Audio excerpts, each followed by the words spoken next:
Eren, nasıl bir duygu ihracat yapmak? Şimdi Vallahi... mesela senin ürettiğin bir hayvan gidecek Kanada'daki bir sürüyü koruyacak. Nasıl hissettiriyor bu? Ya tabii ki güzel hissettiriyor. Müthiş hissettiriyor. Bir de işe gitmesi en güzeli.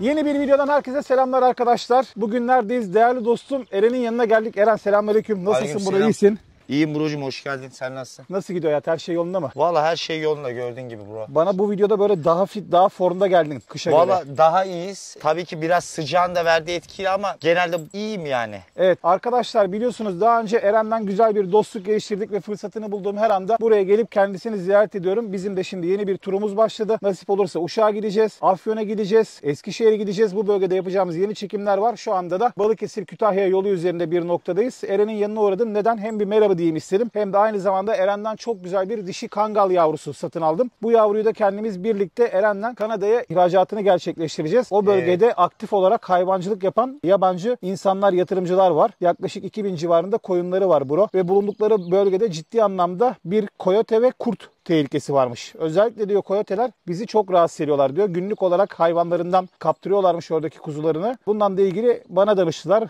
başvurdular. Ben de Eren'in bizzat haydutun karakterini çok iyi bildiğim için güzel bir eşleşme yapmıştı. Oradan bir dişi yavru nasip olursa Eren'le birlikte ihraç edeceğiz. Eren, bu yavrunun hikayesi ne? İzleyenlere bir anlatsana. Nasıl oldu bu eşleşme? Anne kim, baba kim? Anladım. Şimdi şöyle, yavrunun annesini ben kendim ürettim. Yavrunun annesinin babası Çavuş. Annesinin annesi Anka. Yani Anka dediğimiz köpek bununla baba bir kardeş. Evet. Babaları da haydut. Yani akraba. İmbrit oldu. Aynen. Yani bildiğim soyla bildiğim soyu girdim. Evet. Yani ne oldu? Torununu verdik. Ben kefil oluyorum çünkü biliyorum. Hani orada en azından bizi mahcup etmez. Bu arada oranın kayoteleri buranın kurtları kadar. Kesinlikle. Buranın kurtları ortalama 70 santim, 75 santim. Oranın aşağı yukarıda o 70'lerden aşağı değil. Yani... Bir de bilenler yazarsa sevinirim. Koyotelerle wolfların eşleştiği bir ara ırk daha var orada. Evet, evet. Çakalla kurt kırması bir canlı var. İsmi ne bilmiyorum. Bilenler yorumlara eklerse sevinirim. Onlar çok daha tehlikelilermiş. Ben bir şey söyleyeyim mi? Türkiye'de de ben olduğunu düşünüyorum. Çakalla kurt eşleşmesi. Bu arada sen her gelince... Abi benim neden sürekli beni buluyor? Bro seni de beni de ben her gün tam pislik temizliyorum. Bam. Köpeklerin pap ağza bir giriyor. Bir de Evet, çok kötü yaz ya. geldi, ciddi anlamda hayvanlar da rahatsız arkadaşlar. Biz kendimize onu konu mankeni yapalım dedik ama diyor ki oğlum sıcakta beni niye buraya getirdiniz? Ne güzel gölgede yatıyordum. Bir de şunun altını çizmek istiyorum. Videolarda herkes burnuma ne olduğunu merak ediyor. Arkadaşlar burnumla ilgili bundan yaklaşık 2 ay önce bir ameliyat geçirdim, operasyon geçirdim. Ucunda küçük bir kitle vardı. Bu kütleden bir örnek alındı. Maalesef kanserli bir doku oldu, ortaya çıktı ama hani sakın yanlış anlaşılmasın, vücudun başka bir noktasına sıçrayan bir şey değil. Aynı noktada tekrarlama ihtimali yüksek olduğu için çok geniş bir alanı keserek orayı temizleyerek çıkarttılar. Bundan kaynaklı olarak da burnumu güneşten korumam gerekiyor ve özel bir bantla krem kullanıyorum. Yaklaşık bir 6-7 ay daha bu süreç devam edecek. Birçok kişi işte yok estetik mi yaptırdın, birisi mi dövdü, art niyetten soran da var. Estetiklik bir burun değil ki zaten iyi niyetten güzel soran da var, merak eden de var. Onlar için açıklamış olayım. Haydut, sen burada keyfine bak. Biz şu dişi yavruyu bir izleyenlere gösterelim. Geç sen gölgeye. Gel. Aslan parçası. Hadi bakalım yürü. Dur oğlum dur. Geç. Birol'cum bu yavruyu biliyorsun sen kendin seçmiştin. Evet. Ha, benim bırakalım dediğim dişi mi o? Aynen. Süper. Bu arada yavrunun yanına geçmeden değerli dostlara bilgi verelim istiyorum. Eren'in bahçesinde böyle güzel bir alan var. Bu alana beraber yaptığımız ticaretlerden elde ettiğimiz sermaye ile birlikte güzel bir kulübeler yapıp köpek bakma sayımızı burada arttıracağız. Tabii onların konfor alanından da çalmadan geniş noktalar bırakarak. Yeterince gölgelik Kesinlikle olacak, yeşil alan olacak, düzenli gezdirilecek. Zaten burada tek tek hepsi ya da 2-2 akşam hepsi salık olacak yani. 2-2 burada full bağlı olması iyi değil bence. Aynen. Bu. Seninle acayip uyuşuyoruz. Niye biliyor musun? Bir, iş köpeklerini çok seviyorsun. Yani gerçekten görevini yerine getiren köpeklere aşık bir adamsın. Evet. Aynı şekilde o köpekleri ben de çok seviyorum. Bir de Eren'in süper bir hayat enerjisi var. Ben onun hayata karşı mücadelesini her zaman seviyorum ve takdir ediyorum. O yüzden her daim birlikte bir şeyler yapmaya çalışıyoruz. Allah nasip ederse daha Amerika konusunda ve Çin konusunda da birkaç tane sevkiyat olacak. Ve orada Türk köpeklerinin gidip bizi temsil etmesi, başarıya ulaşması benim için çok onur ve gurur verici. Mesela Evet. zaman akıp geçecek, bir sene geçecek, bir bakmışsın bir gün oradan bir telefon gelecek bize, bir resim gelecek, işte koyote saldırısını önledi, koyunlarımı korudu Tabii diye. canım, İnşallah bunları onlar yaşayacağız. gelir. İnşallah. Zaten burada da çoğu yaşadık. Hani ben biliyoruz, Çapo'yu görmüştün sen. Evet. Çapo'yu verdik. Adam diyordu ki mesela çobana, ben de çobanım, biz de köpekçiyiz diyordu. Çapo'nun performansını gördü. Kurda gittiğini de gördü cellat. Çok ikisi. mutlu değil mi şu anda? Adam mutlu ama tabii Çapo öldü. Ne diyorsun ya? Ya, Niye? Ne oldu öldü ki? bro. O burada çok özgüvenli bir yavru vardı, havlayıp giden, aynen, değil mi? sen beğenmiştin demiştin. Çok kısa olmuş ömrü ya. Aynen bro, öldü. Çünkü köpek, ben biliyordum onun başına bir şey. Çok cesaretli Fazla bir cesaretten köpek. mi gitti? Aynen. Eyvah anasını satayım. Diğer de yetişemiyor, o önden basıyor kurtlara, sonra geri gelmiyor. Eyvah Maalesef eyvah öyle. eyvah. Bir de Ama yaşı gençti. İşte bu da mesela yoruma açık bir konu. İzleyenlere yine sormak istiyorum. Çok cesur köpekleri arkadaşlar, yani cesaret bazen sorun yaratıyor mu acaba? Yaratmıyor ama nasıl biliyor musun? 2-3 tane olacak. Değil Bu mi? 7 aylık köpeği sen onu, adamın sürüsünde büyük köpekler var ama backup yapamıyor. Aynen. Onu arkalayacak köpek yok. Backup. Çok iyisin ya adamım benim. Doğru Ama söylüyorsun. yok you know. O zaman şuna gelmek lazım. Çok cesur köpekleri gençken usta çobanların mutlaka yanında köpek olmadan tek bırakmaması gerekiyor. Çünkü köpek yetişkin değil. Yetişkin bile olsa çok cesaretli köpeğin yalnız başına, Evet. yani yine kurt sürüsünün arasında kalırsa yine şansı yok bana göre. Ya Yani en az 2 köpek. Birol, ben gerçekten çok köpek baktım. Çok ürettim demeyeyim ama yani iyi kötü köpekler ürettik. Çapo'da gerçekten 4,5 aylıkken bro çakala boğazından girmişti. Evet. Burada ben dedim bu köpek gerçekten üst düzey olacak. Tabii ki hepsi böyle mi çıkıyor, çıkmıyor. Kimisi çok iyi, kimisi orta seviye you know. Ama ben şuna inanıyorum. Bizim seninle beraber yapacağımız çalışmada en kötü köpeğimiz Her türlü iş yapar. iş yapar bro. Kesinlikle öyle. Bu arada arkadaşlar, gecede yavaş yavaş büyümüş. Hala onun karakteri konusunda emin değiliz. Koyuna gidip geliyor. Koyundaki görevini yerine getiriyor. Ama kurtla ilgili bir test konusunda henüz şu anda Eren beklediği ışığı görmüş durumda değil bildiğim Değil, kadarıyla. Ama ama umut vaat ediyor mu? Ama şöyle bir şey var. Köpek çok uyanık. Yani artıları var. Tamam, şimdi Kangal'ın da hepsi kurtçu olmuyor. Evet. Hepsi mükemmel olmuyor. 7 kardeş çıkıyorsa ikisi daha iyi. İşte diğerleri orta seviye. Bazıları kurda bile gitmiyor. Evet. Ben gecede karakter olarak mesela kuzularla gidiyor. Benim yanıma bir kere gelmiyor. Ki nasıl saldırıyordu kuzuları, öldürmeye Aynen. çalışıyordu biliyorsun o yani. küçüktü. Ya, Ben o korkuyordum yani, dedim bu kuzuya çökecek diye. Yok, gece de var ışık. İyi, Gece süper. de var. Biraz Arkadaşlar, daha büyüyecek, bekleyeceğiz. Bu bahçeye neler geliyor? O videoyu da Eren'in kanalında izleyeceksiniz. Yine bomba, Evet. flash transferler var. Sağ olsun Birol, gerçekten güzel kanatlı köpekler getireceksin. Aynen. Şimdi bizdeki köpekler tabii ki eksikleri var. Benim köpeklerimde bazı eksiklikler var. Bu eksiklikleri Yok, en tamamlayacağım. iyisi de olsa neden farklı kanlardan da burada bulunmasın? Tabii tabii. Ben teşekkür açığım ederim. Birol. Bende Aynen. ego yok bro. Kesinlikle. Eğer yeter ki iyi iyisi köpek olsun. varsa besleriz, bakarız. Ben kurtçul köpeğin, iyi köpeğin meraklısıyım. Evet arkadaşlar, mutlaka Eren'in kanalına girin. Onun kanalında abone olun. Oradan da çok güzel videolar izleyebilirsiniz. Dediğim gibi o bahsetmiş olduğumuz transferin videosunu da Eren'le birlikte çekeceğiz. Ben buradan spoiler vermiyorum ama vay be diyeceksiniz. Hani gerçekten son dönemlerde çekmiş olduğum 2 ayrı video var. Onlardan bir tanesini Eren'in videosunda açıklayacağız. Bir tanesini de yavrular dünyaya geldikten sonra açıklayacağız. Çünkü doğmamış çocuğa don biçilmez Tabii, diye bir tabii. tabir var. Bitmiş olan bir ticaretimiz var. Onu Eren'in kanalında izleyebileceksiniz. Diğeri de sürpriz olsun. Onu da ilerleyen haftalarda söyleriz. Gösterelim Aynen. mi artık yavruyu? Tamam, Hadi gel. gidelim.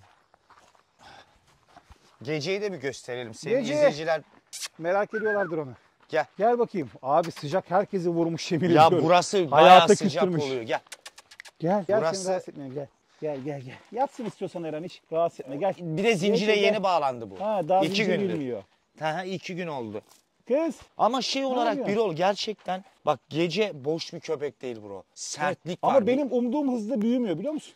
Yavruna göre yani. Yani benim tahminimce 70-71 santim falan civarında bir dişi olacak gibi geliyor. 75'i görür mü sence? 75'i görmez bro. Bence de görmez. Ha. Ya boyu önemli değil Değil. ki bro, o kadar. Yani erkek olsa 75 olsa tamam, erkek olsa 70 olsa problem. Ama ben yine seviyorum bak. Kurtçu köpek olacaksa da kanka bana göre 80 santim olacak erkek abi. Ama bir şey söyleyeyim Olacak mi? tamam, 75'lik cevherler de var da.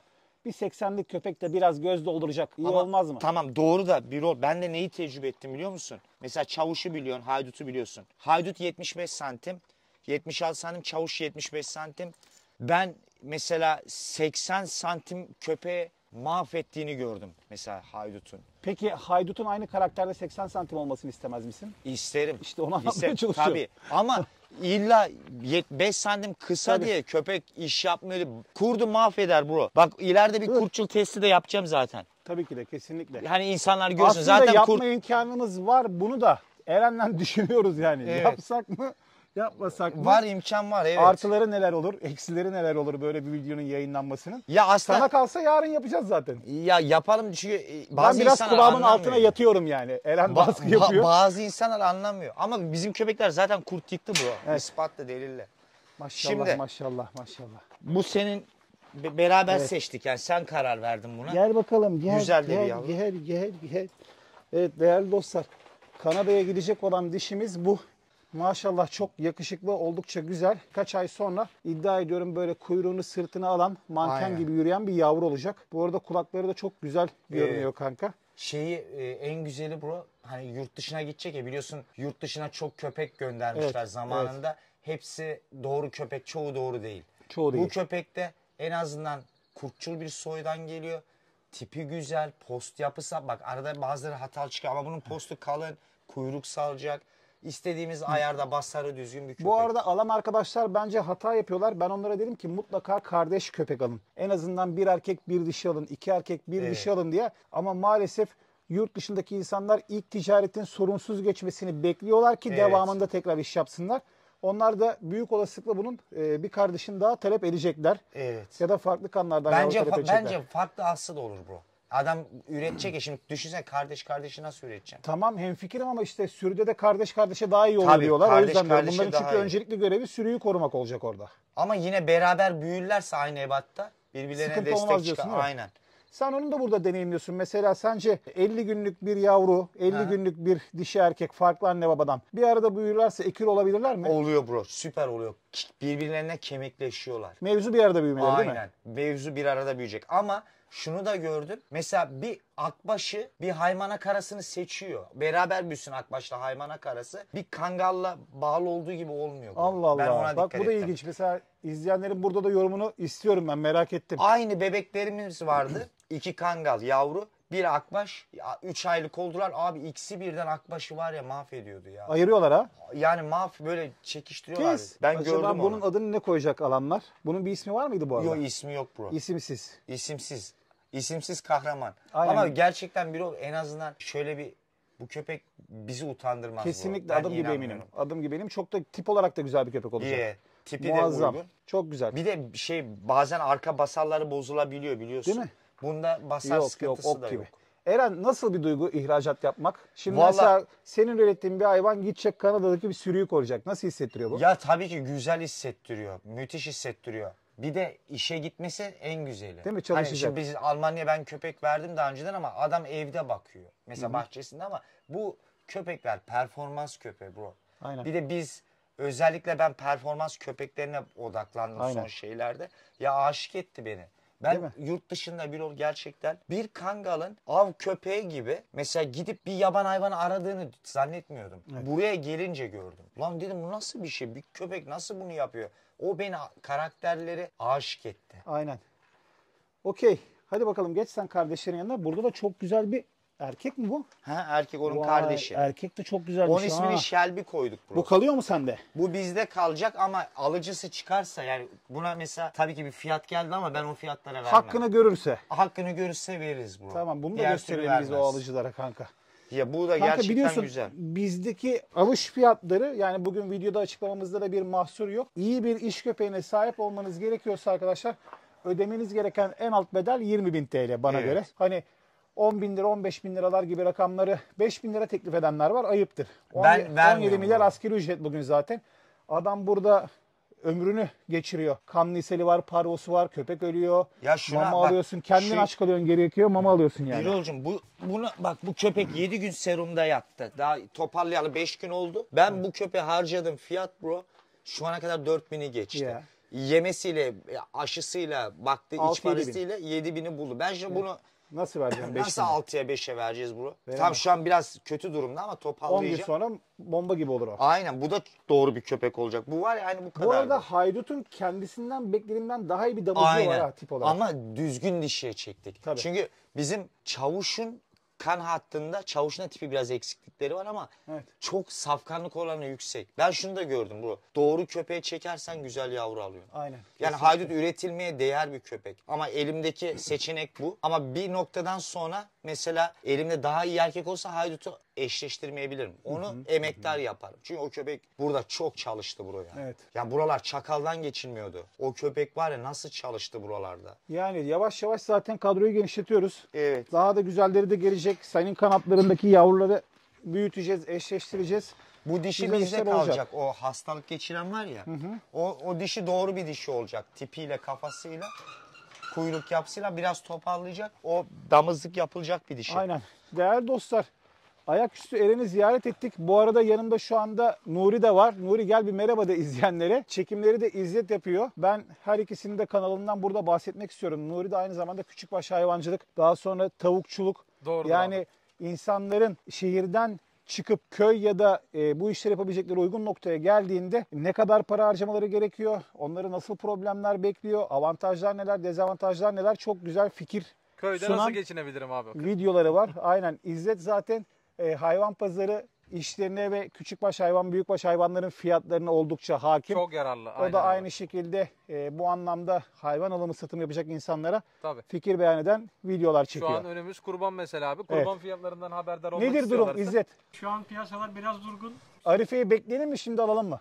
Şu an herkes Arife gününü bekliyor açıkçası. Sen de beklersen iyi olur abi. Bu arada Nuri de söz verdi, kuzu getiriyor değil mi Nuri? Aynen abi. Sakızı yapıyoruz Eren abi. Böyle bak, işte böyle buraya, you know, be smart. Düştüğün yerden bir avuç toprakla kalkıyorsun bundan sonra. Artık Avustralya'da çocuk gitti, kurnaz bir Balıkesir genci var.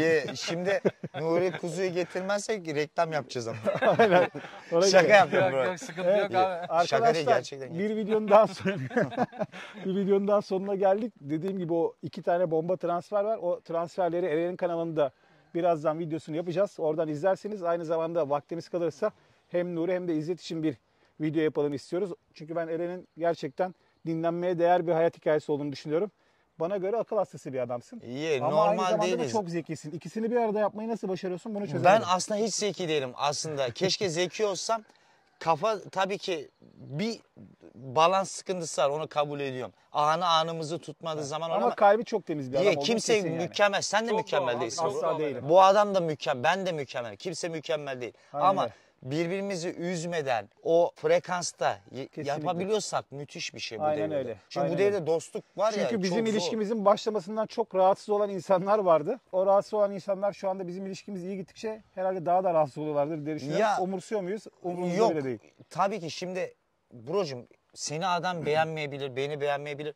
Yani Evet. biz kimseyi mutlu etmek zorunda değiliz. Kesinlikle. Günün sonunda dışarıdaki onu eleştiren adam da zaten mükemmel değil. Aynen öyle. Ama şu var.